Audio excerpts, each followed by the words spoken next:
আসসালামু আলাইকুম ওয়া রাহমাতুল্লাহি ওয়া বারাকাতুহু। সুপ্রিয় দেশবাসী, আজ আমরা শাবান মাসের শেষ জুমার নামাজ আদায় করেছি। আমরা এই মুহূর্তে আছি চাঁদপুর ইসলামী আলিম মাদ্রাসা জামে মসজিদ। সেই মসজিদ থেকে জুমার নামাজ আদায় করে দেশবাসীকে জানাচ্ছি পবিত্র মাহে রমাদানুল মুবারকের শুভেচ্ছা।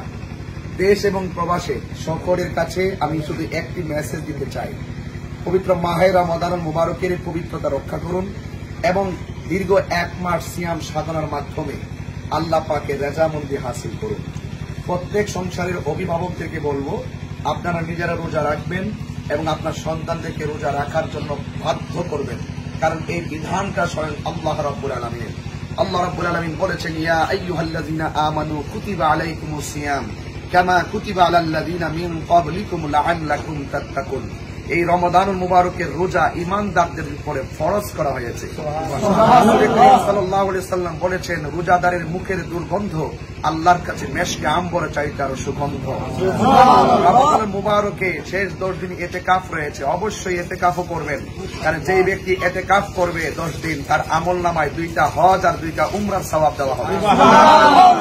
রাসূল করিম সাল্লাল্লাহু আলাইহি ওয়াসাল্লাম বলেছেন, যেই ব্যক্তি ঈমানের সাথে সওয়াবের আশায় রমজানে রোজা রাখবে, তার পূর্বের পরের সব গুনাহগুলো মাফ করে দিবে।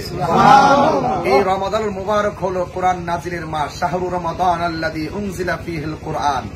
এই রমজান মাসে কোরআনকে নাজিল করা হয়েছে, সুতরাং রমজান কোরআন নাজিলের মাস। পবিত্র মাহে রমাদানুল মুবারকে বেশি বেশি কোরআন তেলাওয়াত করবেন, কারণ এই কোরআন তেলাওয়াতের কারণে হাশরের মাঠে কোরআনুল কারীম আপনার জন্য সুপারিশ করে আপনাকে জান্নাতে নিয়ে যাবে। 1 মাস সিয়াম সাধনার মাধ্যমে আমরা আল্লাহ নৈকট্য লাভ করব এবং সকলকে বিনীত অনুরোধ করব, সকল যুবকদেরকে অ্যামাজিং ফিগার দিকে অনুরোধ করব, আপনারা রোজা রাখবেন, বন্ধু বান্ধব দলে দলে মসজিদে তারাবিতে আসবেন, বন্ধু বান্ধব দলে দলে সেহরির পরে না ঘুমিয়ে আপনারা ফজরের নামাজ পড়বেন, কবর জিয়ারত করবেন এবং এই রমাদানুল মুবারকের যে লাইলাতুল কদর আছে সেই রাত্রটি 1000 মাস থেকে উত্তম।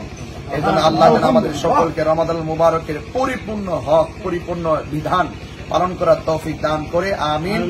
চাঁদপুর বাসীর পক্ষ থেকে, আমার নিজের জন্মস্থানের পক্ষ থেকে আবারও দেশ এবং প্রবাসের সকলকে জানাচ্ছি প্রাণ ঢালা অভিনন্দন এবং মাহে রমাদানুল মুবারকের শুভেচ্ছা। আসসালামু আলাইকুম ওয়া রাহমাতুল্লাহি ওয়া বারাকাতুহু।